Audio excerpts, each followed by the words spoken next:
Nixon Bruises, we back. Salute to the chat. I got my guy Ron in the building. What's going on, Ron? Nothing much, man. What's happening, Tony? How you doing? Nothing, man. Nothing, man. Got a couple of topics I want to discuss. Glad you could join me again.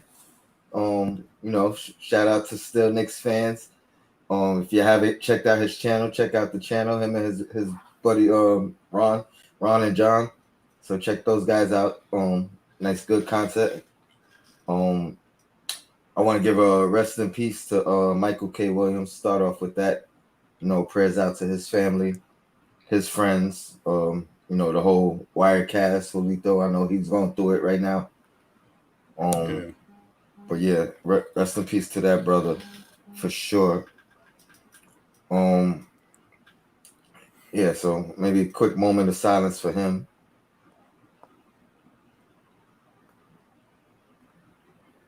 All right. Appreciate the new subscribers, the old subscribers. Got to shout you guys out. I recently had my first 1K view video. I know it's not much for a lot of content guys, but it's my first one, so it's a milestone for me.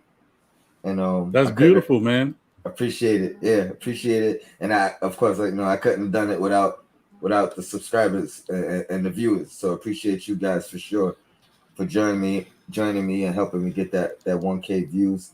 Now I'm on the road for the 1K subscribers. You know what I mean? Get me to Yes, that sir. monetization stage. But Yeah. slow grind, and I ain't in a rush. I'm let it come organically, let it come naturally.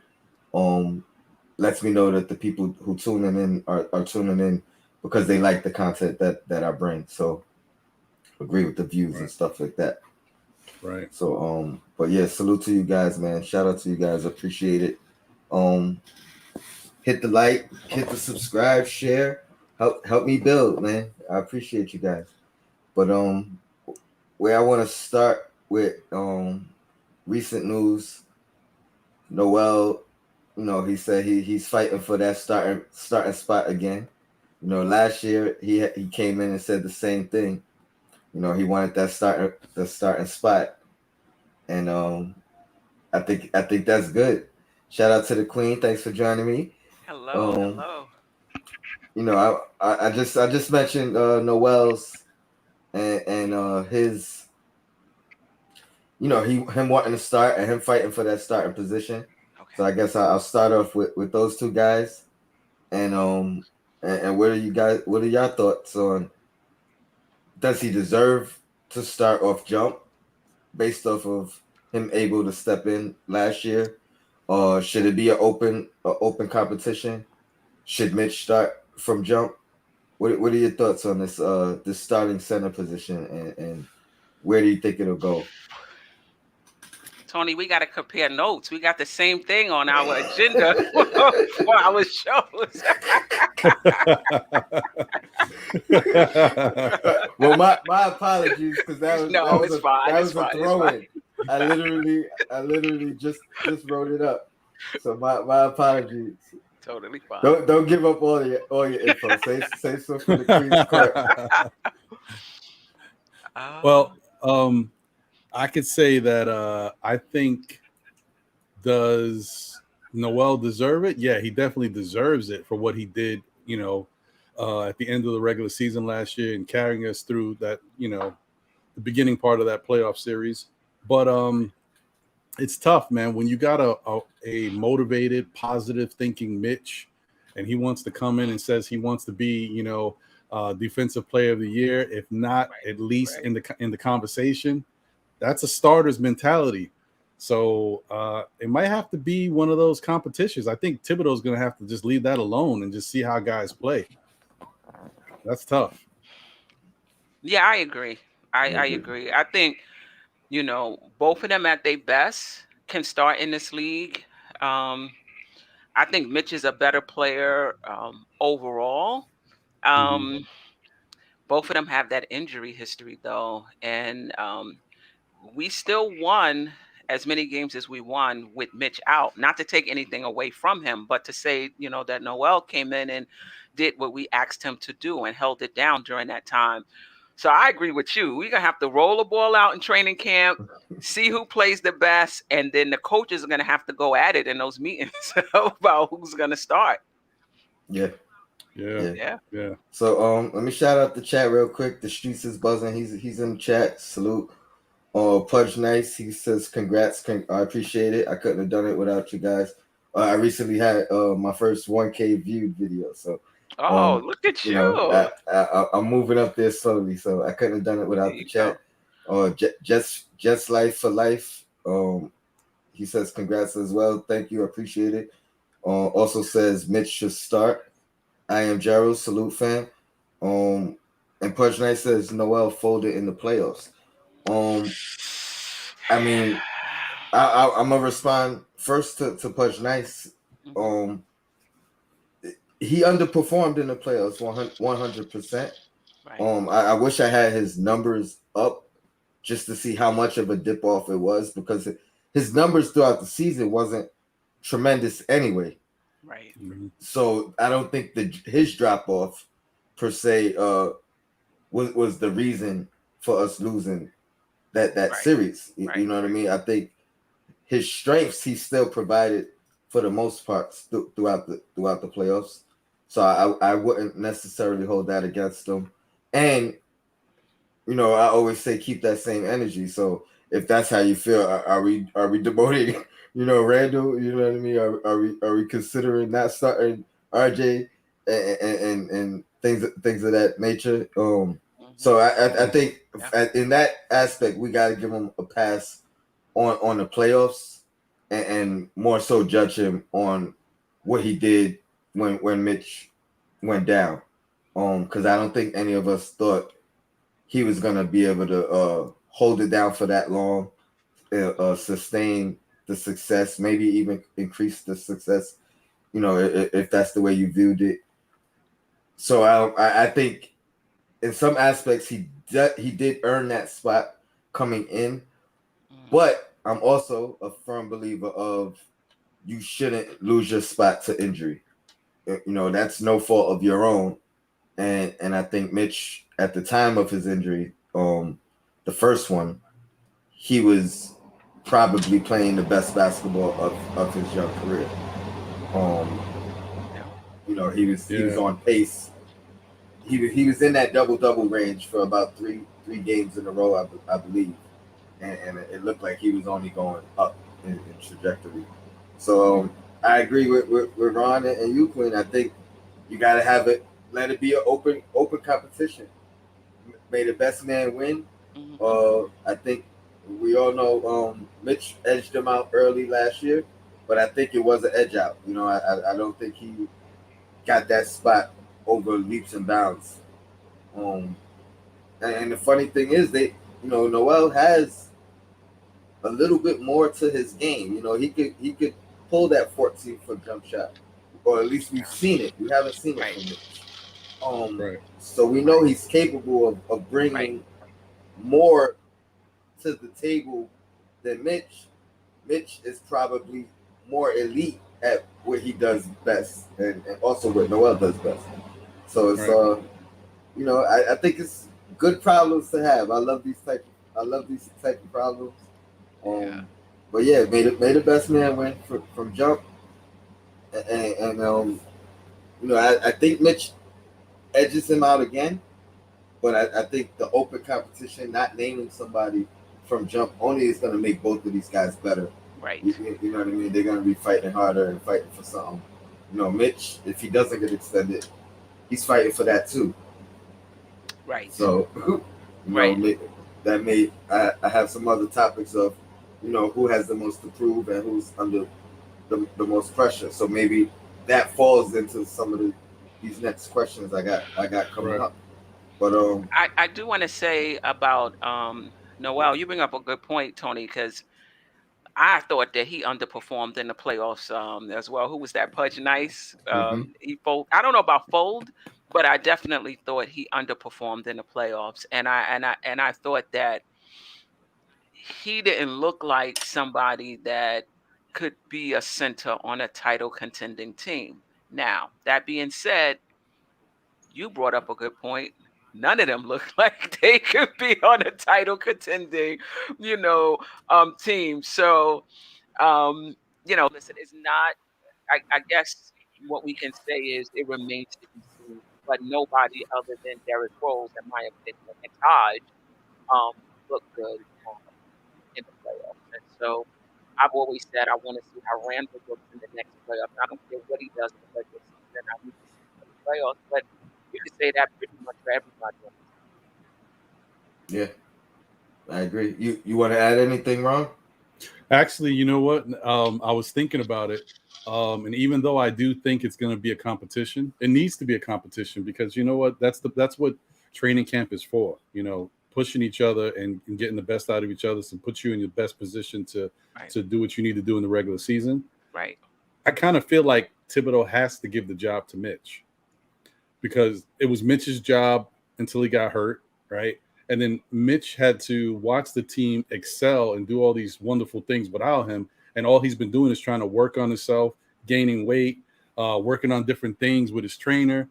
And I just think his mental stability, he still has the level of immaturity to him, unless he shows otherwise. So I'm thinking if he doesn't start, it's going to be tough for him to take, and it's going to affect the team. It's going to be a detriment.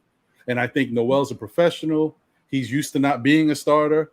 I think he can handle the role better. So I think it's really Mitch's job to lose.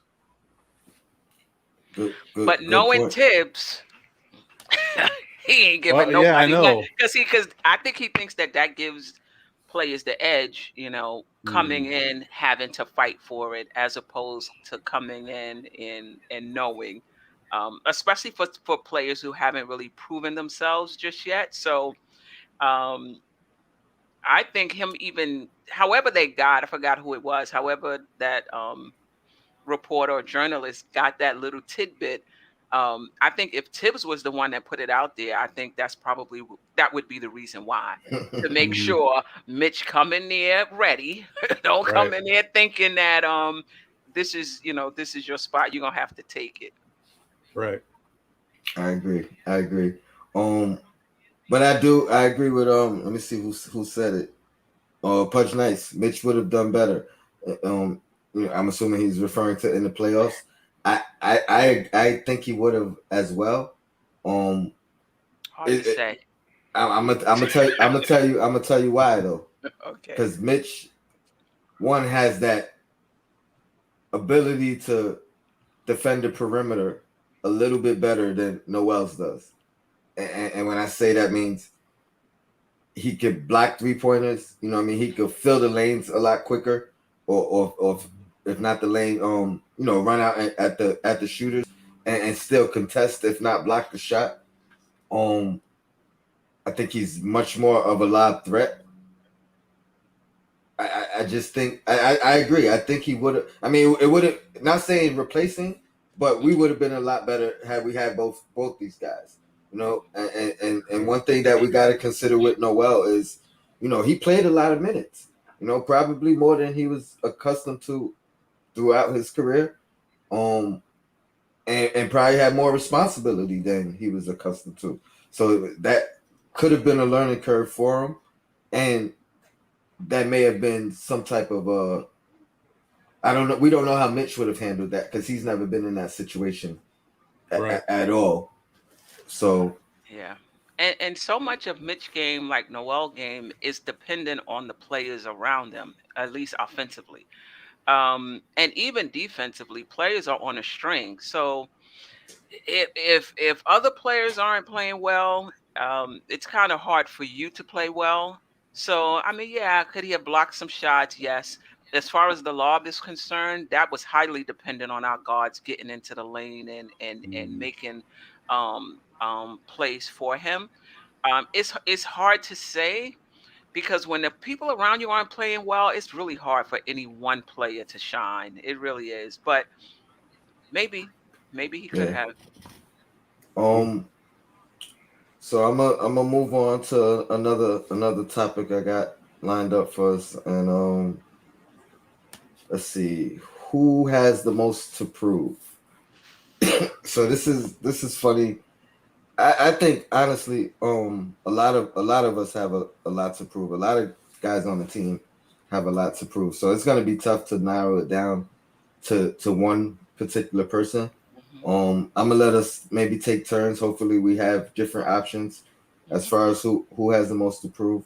And I'll chime in last and add in some tidbits. Before you guys answer though, I just wanted to shout out the Knicks Cave, Jan Mitchell. Shout out to him. He's in the building. Check out my video with him. Check out his channel as well, the Knicks Cave. Uh, Great content. He says, wow, the funny thing is with this topic, I was thinking about if Tom Thibodeau will start rookie Jericho Sims. Uh, he says, I'm just saying, I don't think that's an option, especially Tom Thibodeau. Um, so I think he's definitely gonna have to work his Mhm. way into Yeah. rotation at first of all he got to work his way into a non two-way contract and a guaranteed contract, and then got to Mhm. Right. work his way into the Right, right, rotation, right, and right. then got to work his way into the starting lineup. But I love the enthusiasm and faith in the young fella. But yeah, back to the next topic. Who do you think has the most to prove? And if it's the coach, I'm accepting that as an answer as well. Ah, I didn't even think about that, right? Hmm. Hmm. Man, you want to handle that, Queen? Because I can go after you. Because I actually, when you was put the question up there, I thought about it. There's multiple people who have something to prove. There's Yeah. multiple people, but for me, at the top of the list, for me is Randall. Um, Mm, Listen, it's hard to score in this league. It's hard to be an all-star. It's hard to be an all NBA player, most improved. So I'm not taking anything away from him as far as that's concerned. But if you're going to be a dog in this league and you're going to be a really good player in this league, it's because you perform not just well in the playoffs. The You take it up a notch in mm, the playoffs. That's what the good ones do, right? And I think that the way this team is constructed, we don't have another superstar, even though I think Kemba, when healthy, in my opinion, is just as good as Randall. I think that if we're going to take that step, maybe not this year, but the years to come, and we're not bringing in another all NBA player, Randall is going to have to step it up in the playoffs. So you can't even be who you were in the regular season. You got to be a little better, right? So, right. um, so he to me, I feel like he needs to prove that he's the number one guy on this team still, that last year wasn't a fluke, that this is just who I am. This is how I rock regardless. Doesn't matter. I'm going to do the same thing this year and next year. Um, I think that if the Knicks are going to be anything, I can't see Randall being the third option on his team. I think that he would have to prove that he's that guy. So there, you're right. I think we can go down the line in terms of who has to prove what.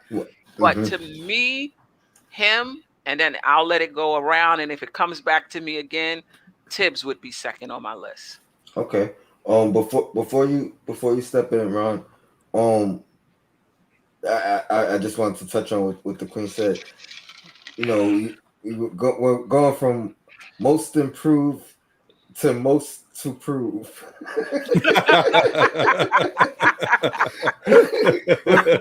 That's good. you know, but I'm not mad at you. One of the things that I've mentioned a lot and I stand on is superstars are born in the playoffs, and he obviously did not transform into what we can consider a superstar. So what he does in the regular season, whether it's an improvement, whether it's the same level as last year, whether he digresses a little bit or not, Mhm, I mhm. don't think any of that matters. I think ultimately what what is gonna matter is how he performs in the playoffs. So yeah, I agree with you 100% as far as why you chose him first. Um and I get it. But everything that he could prove, again, is we talking about the playoffs. So Right. we got it. We got a long ways before he can even satisfy us at this point. Even if he takes a step up in the regular season. So, but I agree. Ron, who you got? Well, I just wanted to say it's a shame, man, because this is New York. We go from having a crazy Randall doing all types of spin moves and can't finish properly and losing the ball to becoming most improved and carrying us to the playoffs. Yet he still got a target on his back. Like he still gotta show and prove. That's New York. That's how it is. It's crazy, but that's how it is. Actually, I had a bunch of people that would fit this category, but I'm going back to Mitch. I'm going back to Mitch because I really think that, for what we got out of Mitch being, a steal in the draft, having so much athletic ability, and we see his workouts of him shooting jump shots, and he's hitting these jump shots, and he's showing different things. He's got a little handle. He's showing the dribble. He's getting by people, yet we never see it in the game. Partly that's because of how Thibodeau, doesn't trust certain things. Obviously you got to show and prove, right? But I think it's time for Mitch to be confident in himself. He's got to step up and show that, listen, I have an offensive game. And even if you don't think it's up to par, I'm going to show you it's up to par. I'm going to do these things in practice. I'm going to get busy so that you allow me to have, some comfortable moments in some of these games where I can start stretching out and showing I can do more than just stand in the paint and catch a lob. That being said, on the flip side, on the defensive end, he's also got to rebound more consistently. And he's got to go back to the Mitch that we got straight out the draft, where he was blocking all these shots. He was showing his aggressiveness, because honestly, I know he still can do that, and I know he still got it in him. But Noel looks like, to me, what he showed last year, he has better timing than Mitch when it comes to blocking shots. His defensive timing is on point, and Mitch needs to step up to that level if he wants to be the defensive player of the year or first team all defensive. He's got to do that, and then he's got to show that he can bring a little bit more than just catching a lob. Because all these practices that I saw last year and what I'm seeing this year, the guy can shoot a little bit. So you can't tell me if you leave him open, he can't hit it like an 18-foot jumper or something. Right. So he's just got to get more confident, and he's got to show people that he's a big part of this team. Because if he wants that big money, Mitch got to step up. Yeah. I can't hear you. Is that me? Oh, my bad. Oh, there you go. I had myself muted. Hopefully I could remember both my points. So to push back. Oh no, let me start with my question. And my question is, do you think it's a matter of Mitch needing to be more assertive offensively and just attempting a shot, not necessarily forcing a shot, but attempting a shot here and there, attempting a move, by putting the ball on the ground? Or is it something where if you have it in your arsenal, just be prepared to use it in a break glass in case of emergency situation? Like how far do you want to see? Do you want it, if it's shot clock down and somehow you have the ball, we know you got to take that shot. Are you going to do it? Or is it you want to see that consistent development in his game? So that's my question as far as him offensively. I mean, personally, I think he needs to be assertive. And he needs to do that. It starts in practice. It starts around your teammates and your coach seeing that, listen, I got the ball in this spot, I'm going to put it up. And you got to consistently do it. And unless you're taking horrible shots, and I'm not saying he needs to be behind the three-point line, but if he's in 18 feet away or is a little baby hook, he's got to start doing it. And he's got to show guys that he can hit the shot. And the more he does it, I mean, people ain't even going to question it. Okay, it's just Mitch taking a shot. It ain't going to be a big deal. He's got to be a lot more assertive and just start doing it. and practice is the best time to do it. If it don't look good, if it looks crazy, that's it. Coach gonna let him know, and he just won't be doing it in the game. And how much of an adjustment do you think that is? I mean, granted, like you said, it has to start in practice, but I could see the first time he pulls up a shot in the game, even if it's an open look, he might get some looks from his teammates or the coach, especially if it doesn't, translate that first opportunity. So, Right. like, does it reach a point where, and that's what I mean, does it reach a point where the coach and the player and his teammates have to know, all right, he's doing this twice a game in practice. You know what I mean? The coach is looking at it like where it Right. becomes acceptable in practice first, Right. or do you know what I mean? Or does because he could be too aggressive, too assertive, or at the Yeah. wrong time. You know what I mean? And I'm not talking about taking a bad shot, because it could be an Yeah. open look, but if it don't fall, I can guarantee at least one of his guys is gonna give him that look, like, yo, like, that's, you know what I mean? That's not what you do. We need you to do this, and this. So I mean, Yeah. and either one of you can answer. I mean, I think the question I have is, does Mitch lack of offense or lack of shooting? Two questions. Does it really hurt us? I know it can help us, but does it really hurt us? And number two, on this team with so many options as it is, do we need Mitch to be more offensive minded? So, like, for example, with Peyton, we knew him not taking that 3-point shooting, him not being able to stretch the defense really Right. hurt us as far as our spacing is concerned. Is Mitch not shooting really hurting us? Because when you think about the centers now, how many centers are you throwing the ball down to in the post? Not many. How many centers are facing up and taking the jumper? There are definitely, a few of those. So, do we really need him to be more offensive minded on this particular team coming up? Well- So, real quick, that's always been my argument with Mitch throughout his years. You know what I mean? I always said this kid could do what he does at an elite level and improve there, and I think he will be worth the money. I think he will be able to just do that, but be elite at that. Similar to Gobert, and he's developed very slowly. Gobert did offensively, and he's still not, considered a offensive player. So I would never rush his offensive growth. But I think in certain aspects he does need, like at 7'1", you need to be able to pin down a smaller guy, and whether it's a turnaround and into a dunk or a hook shot or something of that nature. Like, I think those little things you need to be able to take advantage of being 7'1". You know what I mean? You can't be 7'1" and not saying he plays small, but if Right. you don't take advantage of that height, that's a Right. missed opportunity, 3-4 Right. times a game. Right. Well- And to go against my point, Rudy Gobert, some games he's unplayable because offensively he is a liability. Liability. So I mean, yeah. So maybe a little. And I then, mean, that's the thing.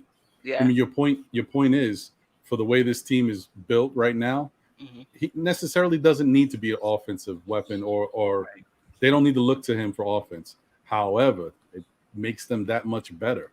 Like, what happens if you're playing a team? I'm just using Atlanta as an example, and Right. the rotations on defense winds up Trae Young is on Mitch. You Right. got to get Mitch the ball. Mitch need to do something on Trae Young, a little Right, baby right. hook or whatever, like you Right, were saying. Right. Mhm. He's Yeah. got to do something. So that's what I mean. I don't want him to turn into, the guy we used to have, KP. Yeah, I remember his name. I don't need him to turn into that. I just need him to be able to score a little bit if he gets the ball.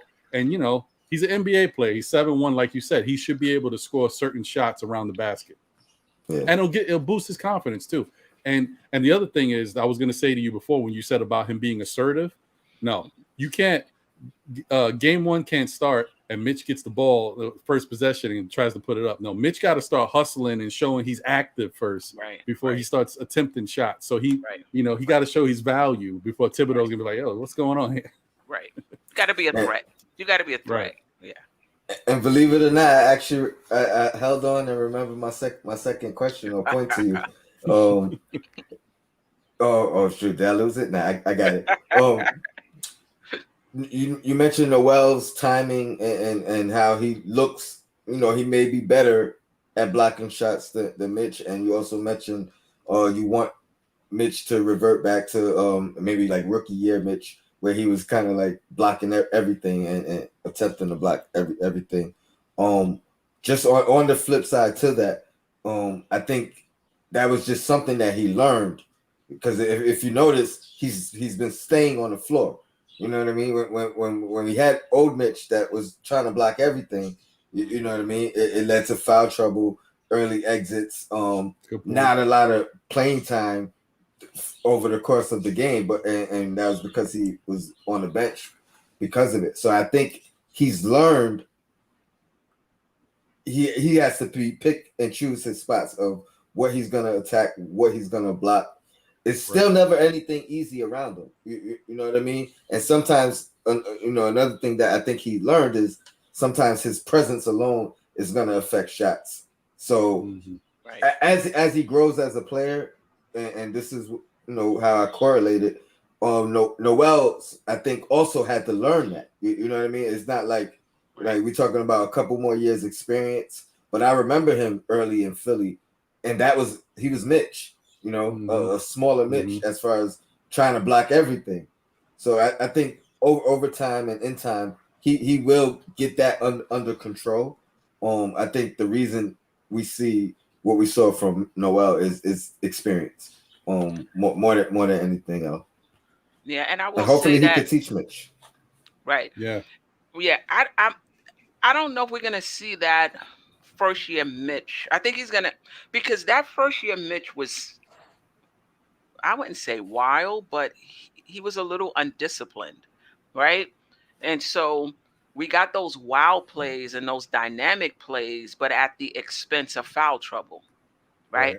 Now he's playing much more within himself. He's playing much more disciplined, and he's staying on the court longer, but he's less dynamic, right? And so hopefully this year, next year, he'll be able to put it all together where he can be really dynamic, but yet not get into foul trouble. And that's a skill too, to kind of change the game and be very active, but knowing what to go for, not to go. I mean, you got to really be engaged and really be experienced to do that, really grow to do that. And if he can do that this year and be that for us, I think it changes everything for us. Mm-hmm. Is it always once a Nick? Always a Nick? Yeah.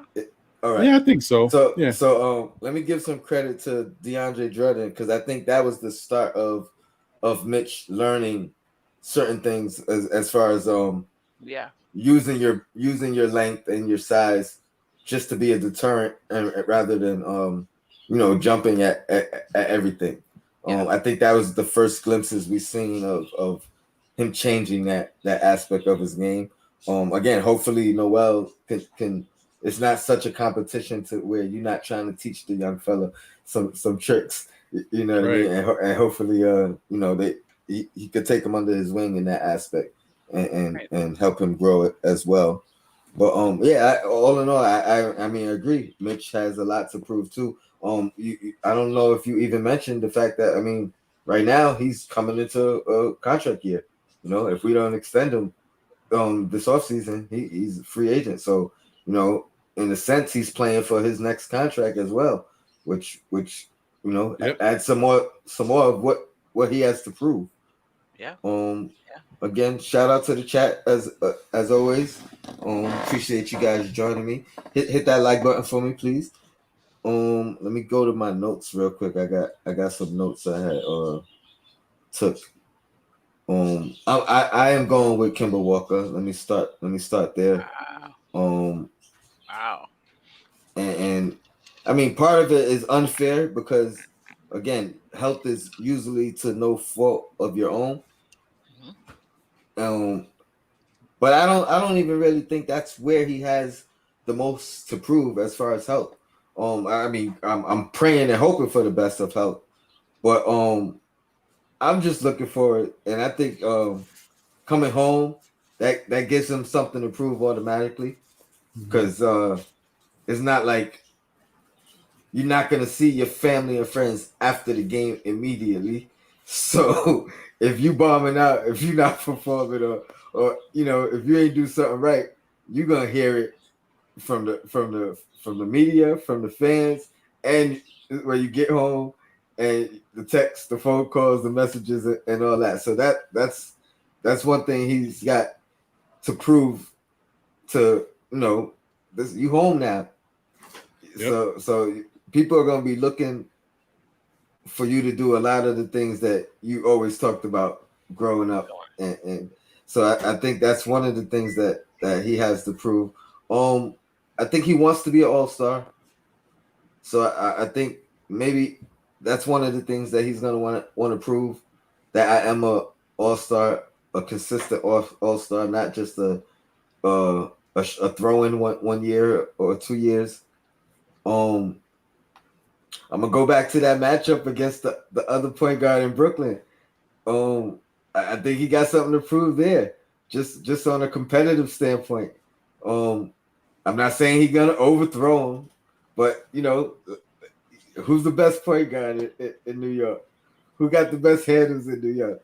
Who maybe could perform under the most pressure situations in New York? So I'm not crediting Kyrie for what he did outside of New York. I want to see what he does in New York. So things like that. But just some credit to Kemba, man. You talking about 19 points last year, which was considered by most accounts as a bad season.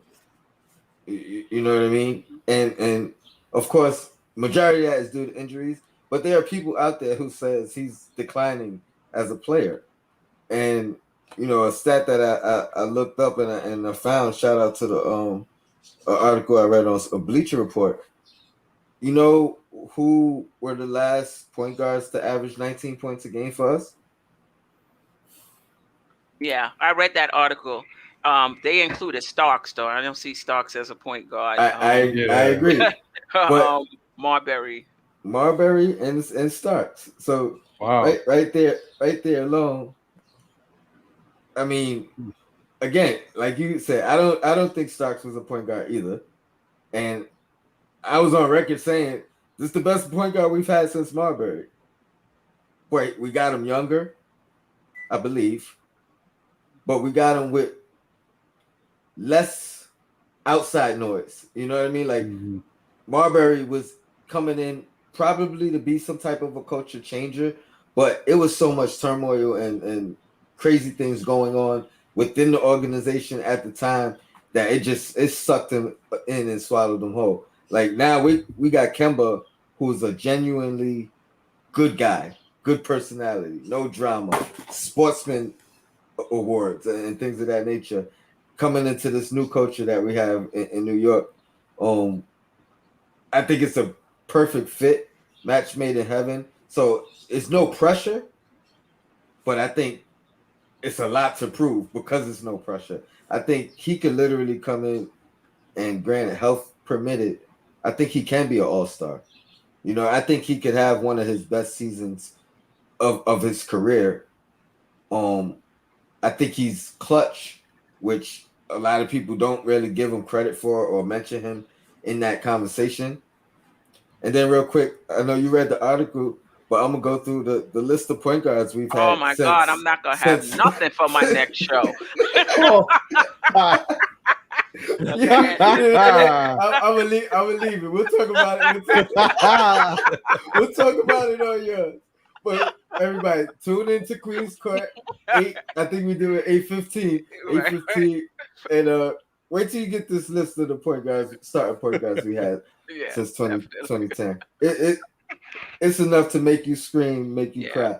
and to think, Yeah. you know, there's times where I felt like it wasn't that bad, you know, in the moment. Right. But to look at it today, and man, this man got a lot to prove. I don't think it's a lot of pressure though. You know, I think 19 points will suffice, but he's capable of doing more. And like you said earlier, and like I said previously, I think we have a guy who is at Julius Randle's level and maybe better. Mhm. So Yeah. Depending on which Kimba we get.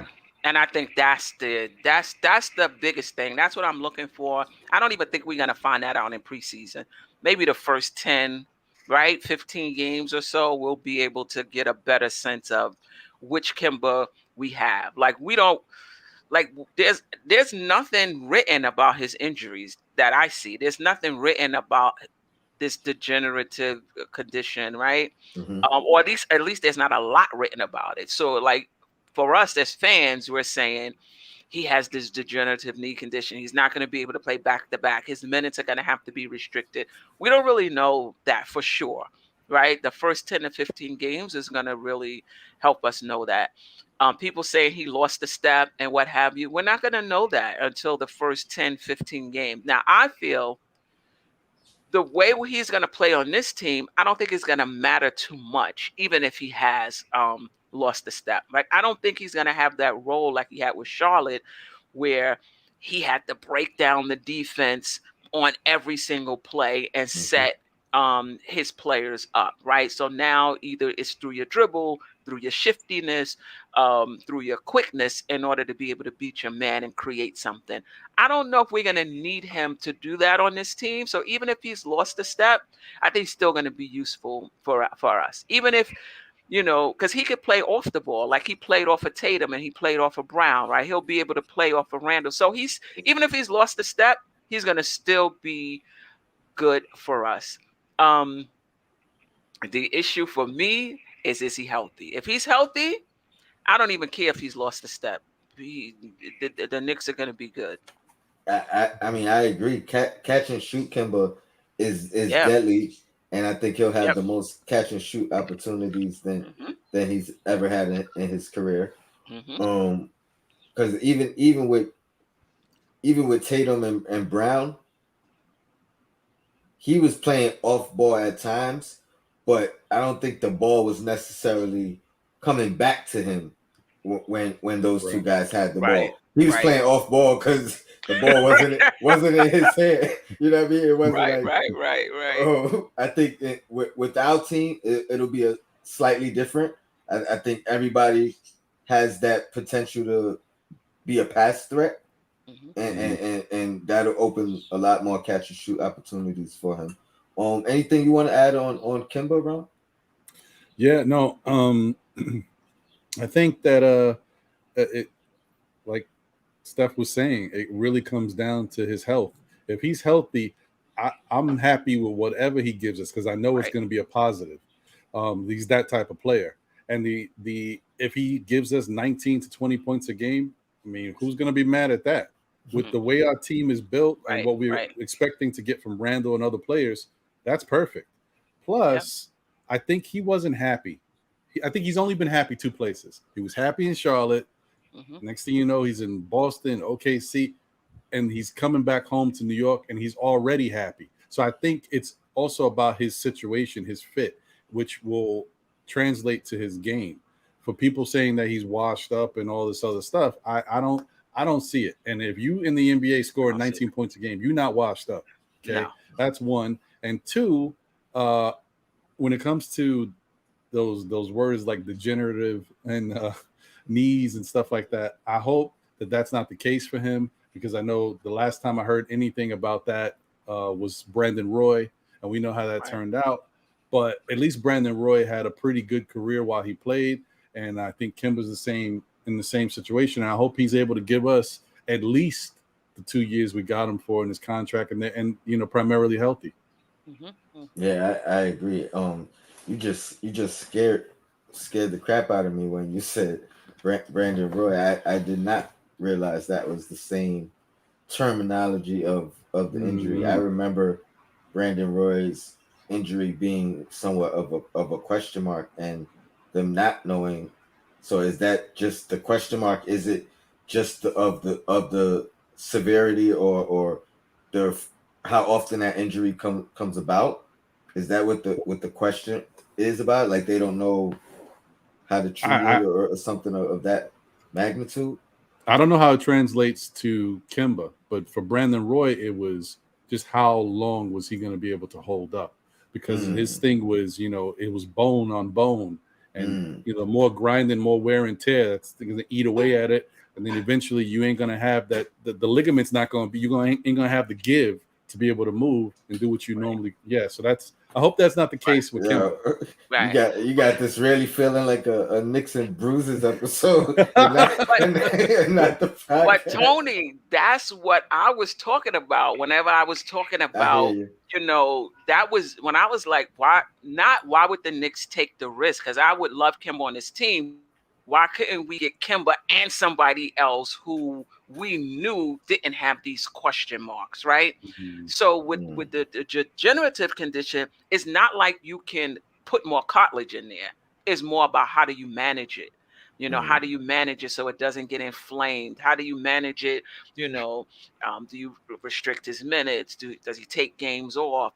How do you manage it so that he gets to the playoffs? Now, somebody, I don't know if it was in the chat or on one of the panels, said that D Rose um, had or has the same thing, and it has to be managed, and that maybe D Rose would be able to help him in terms of managing it because he went through something What to similar. do Yeah, and how to manage. yeah. I mean, you know, if that's the worst case scenario, then hopefully best case scenario, one Rose can tell him how to manage it, and two, I mean, not saying Rose doesn't have any injuries or any Mhm. concerns anymore, but we've definitely seen good production from him Absolutely. at extended minutes that we all were concerned with. You know what I mean? So maybe minutes is the biggest thing than anything. Maybe it's not even. Maybe he doesn't need missed games. Maybe them splitting the minutes ultimately helps both these guys out long term and prolonging their career. Um, but yeah, Oh, that's and good.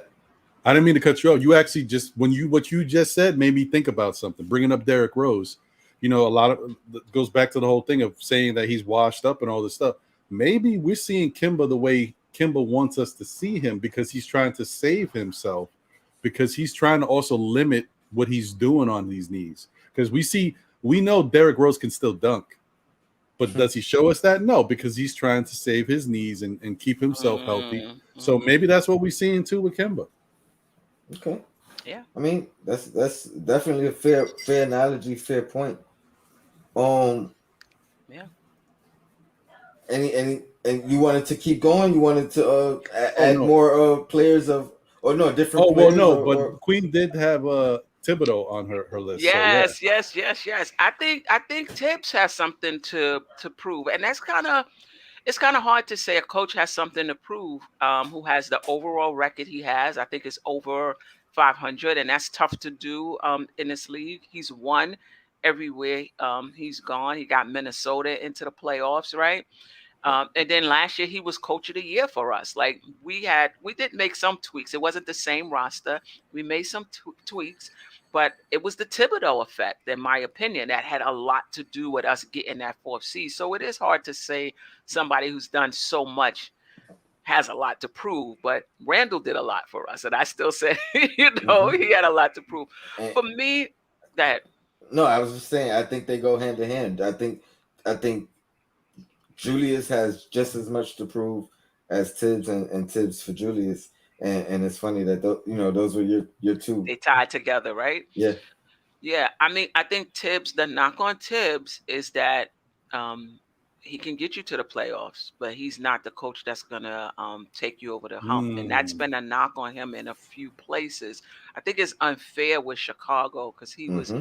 operating without Rose, and he got as much as he can get out Mm-hmm. of that team when he was there, and I don't think Minnesota was that great either.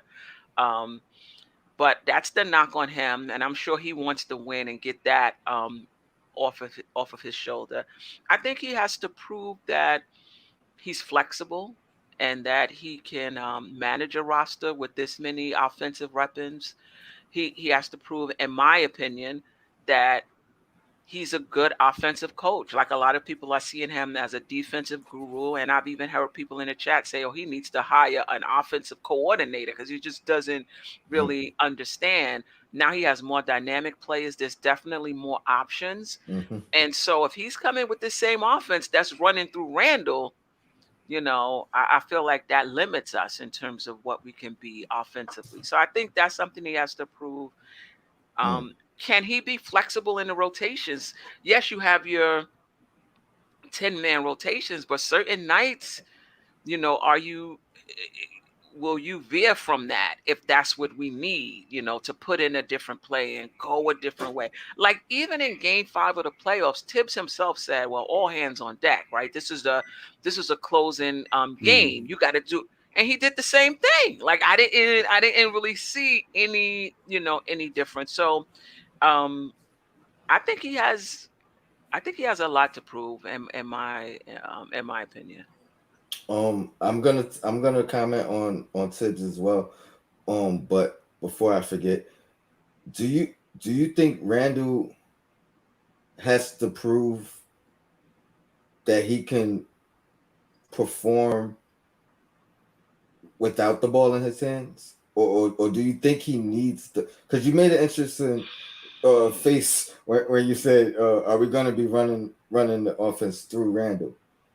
And so my question is, if we're not running it through him, what do you think his peak is as far as performance? Because I ultimately I think he's going to take a step back as far as points per game, just because we have so much offense around him. I never really thought or considered how much less of the offense is going to be ran through him, except for the fact that when other people are running offense, that maybe Randall is getting easier looks than he's ever got on this team. Right. I think that's what I meant. Not that we won't see some of what he did last year. That's fine.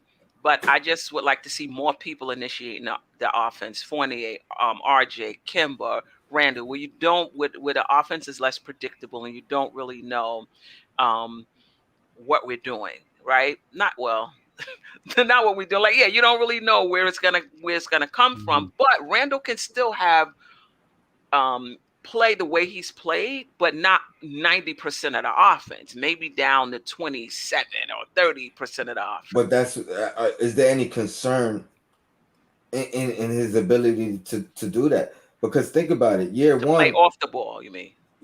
Yeah, with the ball in his hands less. Because you think about year one, I think part of the issue with his struggle was him conceding to Morris.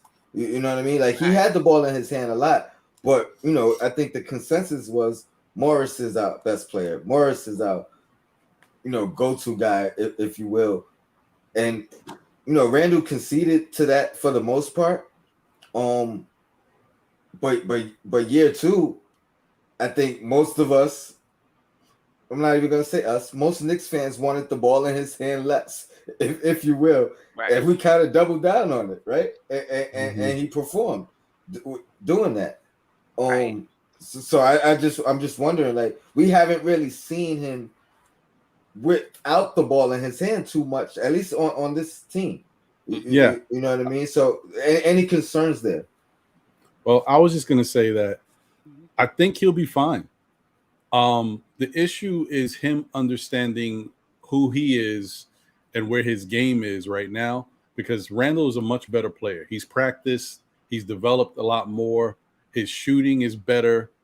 The only thing I worry about with him is because I think he's not necessarily a volume shooter, but he needs to get his touches. So it's okay if he is not on the ball, if he's off the ball, but the ball's got to find him a certain amount of time. So I Right. don't know what that number is, but I would say if 50% is normal, it's got to be higher than 50%. It's got to be around 60, 70%. He's got to touch the ball. Even if he doesn't hold on to it, if he gives it up, if he moves it, if Right. they're doing different Right. things, Right. he's got to touch it, because as we can see, when he wasn't getting his touches in his bad games, he didn't do well. In the playoffs, when Atlanta was limiting his him getting the ball or getting the ball out of his hands, he didn't do well, because when the ball came Yeah. back to him, he wasn't in rhythm. So he Right. definitely needs his touches. And the reason why I say he'd be fine as long as you do that stuff is because we didn't see with the Knicks, but with New Orleans, with Anthony Davis there, he wasn't the first option, and he was still putting up double numbers. So he can do it. It's gotta be done the right way, I think. And Yeah, I mean, you bring up a good point, Tony. I never thought about that. Will this be an adjustment for him? Will he struggle a little bit with all of these offensive options around him because we're playing differently? You know, Kobe and Shaq, they knew what the triangle was. Michael, there was the triangle. They knew what their role was in it every single year. There wasn't a lot of changes. Even if they brought in different people, the offense didn't change. Um, so um, maybe Tibbs, who loves familiarity, may not change the offense, just for that fact. But I hope he does, and Randall just takes a little time to get used to it. I think if he keeps an open mind and realizes, hey, the shots are only going to get easier for me at this point. You know what I mean? If I utilize my teammates, and he was the guy, he was the big 15 guy. Right. He was the guy in one of the most recent interviews, had to check Begley when he said, "Oh, you lost the integral part in Bullock," and he's like, "No, we lost two big pieces." You know what I mean? And had to mention Alfred in that. So that's something he didn't have to do. He didn't have to correct him in that sense. But that just goes to show how much he valued Peyton as a teammate and as a person. Right. You know what I mean? So he's definitely a team guy, an unselfish guy. But if he keeps that open mind and just realizes, like, this is only going to make things easier for me in the long run, you know what I mean? Less double teams or keep double teaming. Now I'm getting more assists because I got more guys with options to score. And then if you want to double these guys, hope you double off me, because now I'm getting a wide open shot. That something I don't think I saw once last year. You know what I mean? So I think, keeping the right things in perspective, I think coach should make things a little bit easier for these guys, as far as, make the right read, and the game becomes easy anyway. And not just that, I think if they are going to change the offense, it's up to the coaches to say, look, this is where you're going to be getting your shots, so that everybody knows where they're going to be getting their shots in the offense. So if they do that, and Tibbs comes across as that type of guy with those types of details, I think Randall will be fine. Yeah, I agree. Ron, did you want to add somebody as far as something to prove, or you want to move on? No, I think that pretty much. I mean, those are the kind of the main pieces. I think everybody else, they need to work on their game and do their normal improvement. But those guys that we named, those are the big pieces. All right. I want to speak I'm gonna speak for Josh, aka Uncle Fulio. RJ Barrett got a lot to prove. He got to prove that he could be that second guy. I don't care who we brought in. He got to prove that he could be that guy. I don't know. I don't think RJ's got to do anything but continue to work on his game and keep working on his shots. I already said that I expect him to go up another maybe 2 points this year. So I think he was averaging around 16 or so, 16, 17. So I'm expecting him to be around 18, 19. And if that's the case, I'm happy. With so much offensive fight, unless we pick up the pace and get more shots. And the thing is, but that's you hit it. I was just going to say that. They're still going to work in their offensive sets, and he's going to get those normal touches, right? But now with Kemba and with Evan, especially Kemba, they're able to push the ball. So it's not just when Rose is in there they could push it. Now they could push it when Kemba's in there, and that's going to get them more transition and fast break attempts, because they were horrible. I think they were one of the worst teams with transition baskets. So this has got to improve. So hopefully RJ has something to prove to himself, because similar to what I said about Randall, I think RJ. I said it before. I think RJ is gonna have the most open shots of any Knick in the starting lineup. You know what I mean? Like, he's gonna be the guy that if they're gonna double off of, he's gonna be the guy. Unfortunately, not to RJ. You know what I mean? They're gonna say, prove it. You shot 41% last year. Do it again. You know what I mean? Like, because I've seen Kemba do what he does for years. I've seen Fournier do what he's done for years. Randall, I mean, tremendous jump, but I don't think they're leaving Randall. I think if they're gonna have to pick somebody, it's gonna be RJ. So again, I think if he's gonna prove it to himself that they or prove it to the rest of the league, like, yo, now y'all can't leave me open. You know what I mean? Like, y'all better play one-on-one and guard your man, because I'm not the guy to leave open. So I do think he's gonna have that to prove early. But as we've seen, he's worked on it in the offseason, new aspects to pull up jumper, something we didn't see much of. And he worked on it throughout the year. We seen at least in my eyes, one of the biggest jumps in 3-point percentage from first 3 months of the season to end of the season, and to still end at 41%. That says a lot to me, that this guy at some point was shooting in the high 50s. You know what I mean? You know what I mean? To bring it up, and for a sustainable amount of time to bring it all the way up to 41 by the end of the year. But I think he has less to prove overall. I think it's less pressure on him this year than even his rookie year, and second year, because he's gonna be, as far as the defense, I think at some point he's gonna be the forgotten guy until he makes them remember. Like, nah, don't leave me open. I'll punish you. I think his field goal percentage as well gets that chance to shoot up, because I think he's gonna get the most open looks, the most cut opportunities. That that's something that's a big part of his game.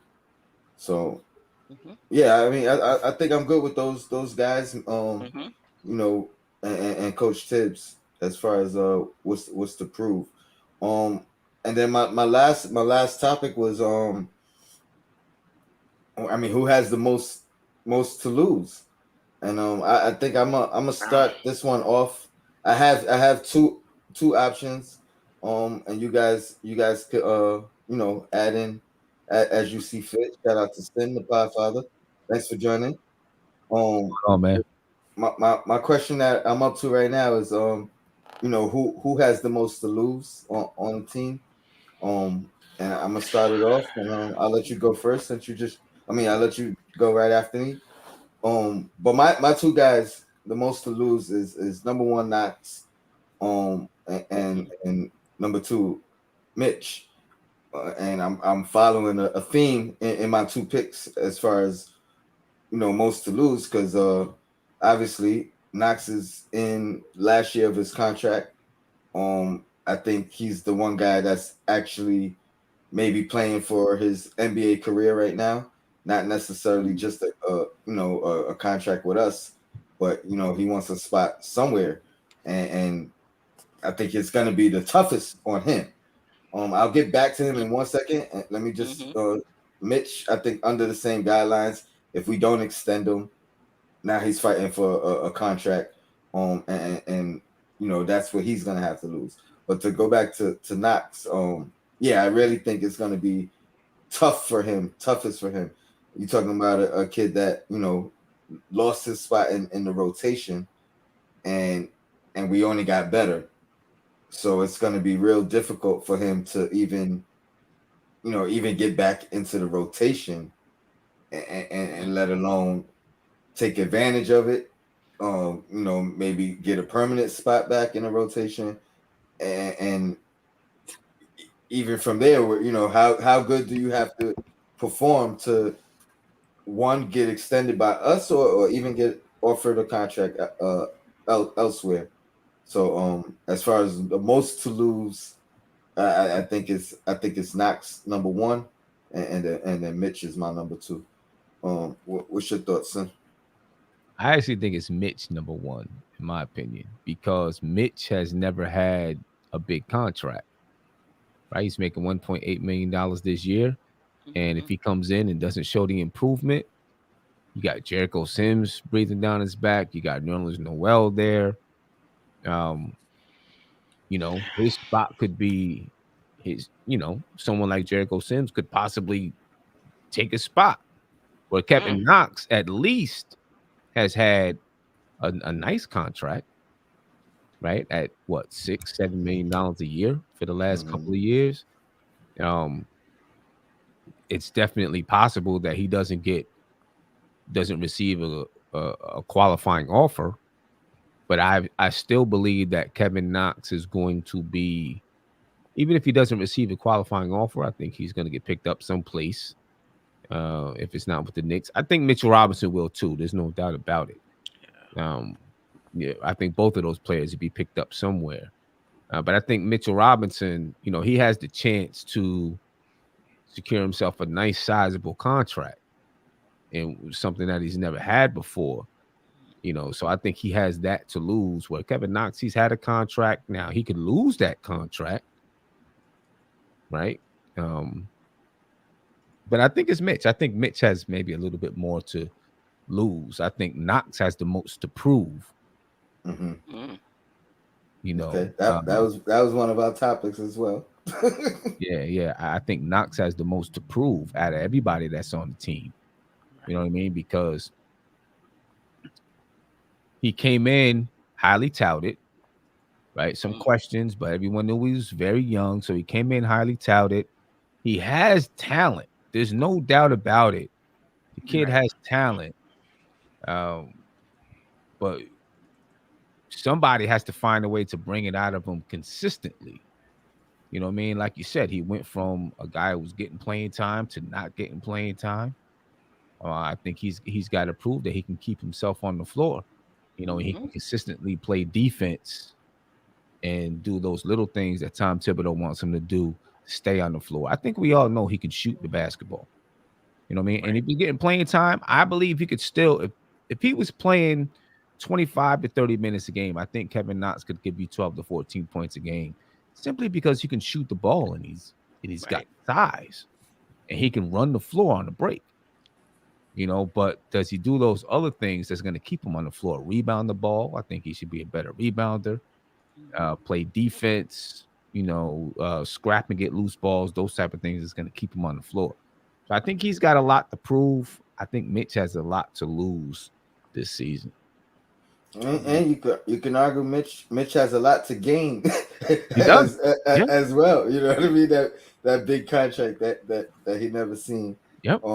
But I like how you twisted it around on us. You know what I mean? kind of threw me for a loop.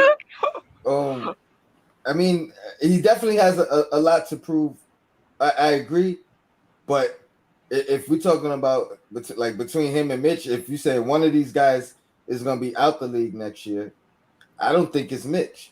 You know what I mean? I think you know what I mean. Even if Mitch gets a low contract from another team or us or anywhere, you know what I mean? It's not even. It's going to be a pay increase. You know what I mean? Based off of what he made over these last 4 years, he might get all that in 1 year at the minimum. You know what I mean? And I think that's kind of lowballing for him. But that's the only reason why I put Knox as the most to lose, because I really believe there's a chance he could be out the league, and I don't think it's warranted. But coming into I was a Knoxer coming in, and everybody was talking about that motor. And I wasn't trying to hear that. I wasn't trying to listen to it. And it's like similar to what you said on the show earlier. Is Is it the motor, or does he just look effortless for him? Does it look like he's not putting in the work? So it's a catch-22, I guess. It's all about how you your perspective and how you see it. I don't know if you guys want to touch on a Knox situation, or just give me your your picks as far as most to lose. I'll just say quickly on Knox. I think Sam made a good point about him being probably he has to show improve. I kind of feel like he's already lost it. Like, I don't know if it's the most to lose. I think it's lost. I think now he's trying to kind of get back to some type of spotlight where other teams can look at him and say, hey, this guy can still contribute. He's just in a situation where maybe it's outgrown him, or it's just not going to be a good mix for him, a good fit. But I think I think the difference between him and Frank is that Frank just has never given us enough to say, wow, did you see what Frank did yesterday? He got crazy and it was unbelievable. They got to find ways to play this guy more. We've seen certain things where we love his defensive effort. He's hit a couple threes in the corner, but Knox has had some good games where he's lit it up a little bit. Most of it was his rookie season, but the point is he has more of the ability to go out there and help with that size that he has, which you can't teach size, as everybody always says. He still has that on his, he's got that in his back pocket. So I think he might be in a situation where he has to just go out there and show that he can, be on a roster. That's pretty much all I have to say about him. And I don't really have anybody that I'm thinking of that has more to lose than maybe someone who hasn't shown us anything yet, and that would be Luca Vildoza. I think Luca's got a lot to lose because this guy came out of nowhere, and I'm thinking, he's one of those, like, we stashed the draft pick type move. It's like, if we don't do good in the draft, we got Luca Vildoza that we got before anybody else jumped on. And I'm not getting that type of feel about Luca now. I'm feeling like Luca's the odd man out. So that's who I would say is the person. The only pushback I give on Luca is he hasn't played the NBA game yet. So what is he really losing? Like the most he's gonna do is go back and play overseas, where he's guaranteed to play somewhere. You know what I mean? Right. And I think the Knicks signing him up, snatching him up, like you said, it was more of a let's snatch him up before someone else does. Mm-hmm. You know what I mean? And we'll hold them to this non-guaranteed contract. And worst case scenario, we let him go. Now, if somebody snatch him up, if he was on somebody else's radar, I think that opportunity is still going to be there, even if it's a third stringer or something of that nature. And then with Knox, correct me if I'm wrong, and I hate to say this because, again, Knox was my guy, but isn't he the only person that lost his spot in the rotation, and it wasn't due to any type of injury? Yeah. Even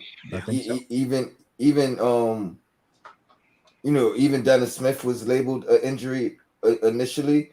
Even Austin Rivers was labeled an injury before he ultimately lost his rotation spot. So it's that's the thing that worries me, man. I mean, I wish him the best, man. I hope we keep him, and I hope he pans out, because I think he has dynamics to who he is as a player that nobody else on our team has. That length, that size, you know what I mean? That jumper at that size as well. He's just got to put it all together. Who you guys got for most to lose? Well, I wasn't even thinking about Mitch, but yeah, I think that is I think it's close. I think it's close because you're right. Knox could be out of the league, though. I do think somebody would pick him up and give him an opportunity. He's long. Those guys tend to get other opportunities. I could see coaches or saying, "Oh, it probably wasn't a Tibbs type of player." Doesn't mean he won't do well in our system. So I think Knox will get another opportunity. I think Mitch,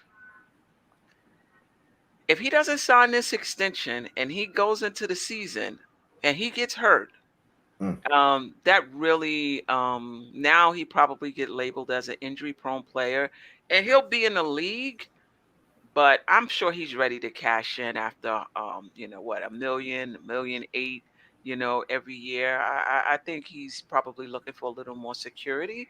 So yeah, I think it's neck and neck between those two. The other Yeah. guys is more about reputation and things of that sort. These guys is really about having a job or being able to make the money you think you're worth. All right. I mean that's pretty much all I have for my topics. I'm gonna run the topics through you, Sim, and see if you want to give any quick hitters on what you think. I mean, obviously one of them was most to prove. I don't know if you still sticking with Knox as far as that, I mean, or just when you're looking at the entire team, if that changes. I think the Queen led with Randall. Ron, who'd you pick? I know you had one pick. Oh, Mitch. Mitch for most to prove. I went with Kemba, and the Queen kind of had a second go around that we all agreed on and said Thibodeau. Thibodeau has a lot to prove. Has the most to prove. Yeah. I do think Thibodeau has a lot to prove because I think he has to prove now that he's got some offensive weapons that he can expand his offense and create an offense that's not so predictable. Right. And I think that's the challenge for Thibodeau. I think this season. I think that Randall has a lot to prove, because there's a lot of people that say it was a fluke or it was because of the pandemic or whatever it was that he made the all-star team and he's not truly an all-star. So I think he's got he needs to make it a second time, I think, and, to say, this thing is legitimate. Yeah. And I'm really that guy that I was last season. So I think that he needs to make it a second time, and I think that he will. I think that he's going to prove everybody. He's a hard worker. I don't think it was a fluke.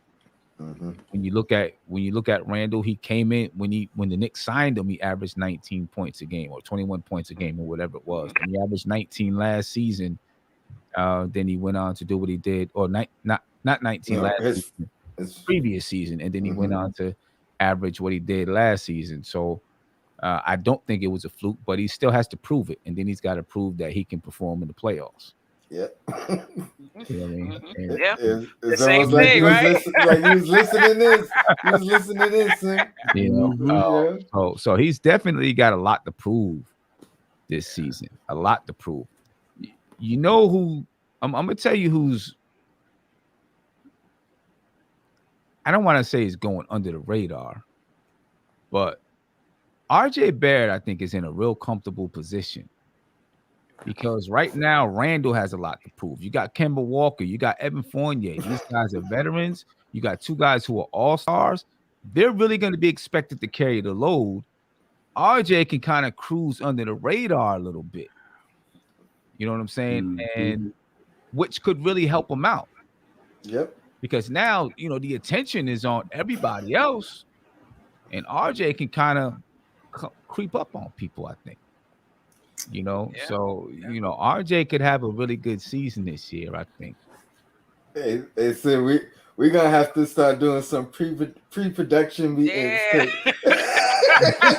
Because I kind of said the same thing about Randall. I think the pressure's off of him. You know what I mean? If anybody's gonna get the open shot and the double team off of him, it's gonna be RJ. You know what I mean? They're not leaving Randall. They're not leaving Fournier. They're not leaving Walker, and they're not leaving Mitch in the dunker spot. So dunker spot, right? So yeah, RJ's. They're gonna make him prove it. Like, oh yeah, we know you shot 41%, but do it again. You know what I mean? So I agree. And then a couple of my topics. Queen had coming up on her show. I wish we had the pre-production meeting because when she named Randall, I'm like he went from most improved to most approved, and I think that would have been a great title. Right. From most improved to most to prove, which is interesting. But and then I just touched on the starting battle between Mitch and Noel. Did Mitch prove or did Noel prove that he earned that spot? Does Mitch shouldn't get penalized for losing it through the injury or just the open competition and may the best man win? What's your thoughts on the starting center? I think, honestly, for me, every position to me should be an open battle for that position. I don't think anyone should ever come in and it's just you're the starter no matter what. I always think that the position, you should come in and you should put the onus on the player to prove that he deserves that position. Even Julius Randle, right? I just feel like once you say, "Yep, you're the starter," that's it. It opens the door for that player to relax. Mm-hmm. You know what I'm saying? So I think you always got to keep their feet to the fire. And you tell everybody, listen, you want to start, the positions are open. If you outplay Obi, if you outplay Julius Randle, I'll start you. You know what I mean? Even if Tom Thibodeau doesn't believe it at all. Right. You gotta say it because it just keeps their feet to the fire and makes it work. So yeah, I think that position should be up for grabs. I just imagine Thibodeau said, "Hey, I don't know who's starting what position. Everybody got to fight for it, including you, Randall." And Randall, what? Like what? Get it? You know what I mean? He get all tight. You believe this dude telling me I got to work for my and now he upset. You know what I mean? Now he putting that work in. Right. Obi is saying like, oh, I got a shot to start. You know what I mean? Let me go put in that work. Right. Hit the gym. So I feel you in that aspect. It's only gonna build more competitiveness and make people work harder. So I have no quarrels with but what you do though, you got to have that relationship with the player. So you go to Randall and say, listen, you're penciled in as a starter. There's no doubt about it, but you better work because you got people coming up behind you. You know what I'm saying? And you let them know, you're my guy, but I'm not going to go easy on you and let you just walk into that position. You're going to have to battle just like everybody else. And I think, you do that. I think that stops the whole Randall being like, what do you mean? What do you mean? You know what I'm saying? I think it lets him know right off the top. But yeah, I can imagine that. I can imagine just the way you said it. Yeah, you believe Coach tell it. But I mean, hey, whatever builds that competitive nature and like I said, steel sharpening steel and may the best man win. I don't see any way that Randall loses that spot. But there's some Knicks fans out there that think Obi's being held back by Randall still to this day. And those are the crazy fans, but right. If you look deep into the chat, you always catch one or two of them. Right. Because you know what? It's that belief that if you don't get time, you can't develop. Right. So how is this guy going to ever develop if we keep bringing guys in front of him? They're not going to ever get time. How are they going to be able to develop? So yeah, the answer Randall to is that blocking is Obi. But the answer to that is if they pay attention, is practice. You know what I mean? Because guess who's he going against every single day in practice? Randall going against Obi. So if they matching up every single day, he has to get better, right? Or at the very least, he has to get better at guarding Randall. You know what I mean? Knowing his tendencies and things of that nature. Mm-hmm. So and I don't know how many players I've watched interviews on, and they say, you know how I got better? Going against this guy in practice every day. Right. Going against this guy in practice every day. They wasn't taking it easy on me, and I wanted to play. I wanted to learn. So, I mean, I agree. Again, I appreciate you guys for joining me. Ron from the Still Knicks Fan Podcast with Ron and John. Check out his channel. Support him. Everybody knows Sim the Podfather. Nothing but Knicks front stoop. Support him. The Queen's Court. We're gonna be live in about 15 minutes for the third installment of the triple header. Support the Queen. MBK fan. Shout out to the chat. Your Blackest Time. Any last words, guys? Looking forward to the season. Yeah. You know? Yeah, no doubt about it. Training camp is right around the corner, man. I mean, doesn't even feel like we had an off season, but Yeah, basically. Yeah. So thank you for the opportunity as always, man. Appreciate it. No, for sure. And I'll reach out to your partner after the Queen show. Try to set something up for Wednesday. Sounds good.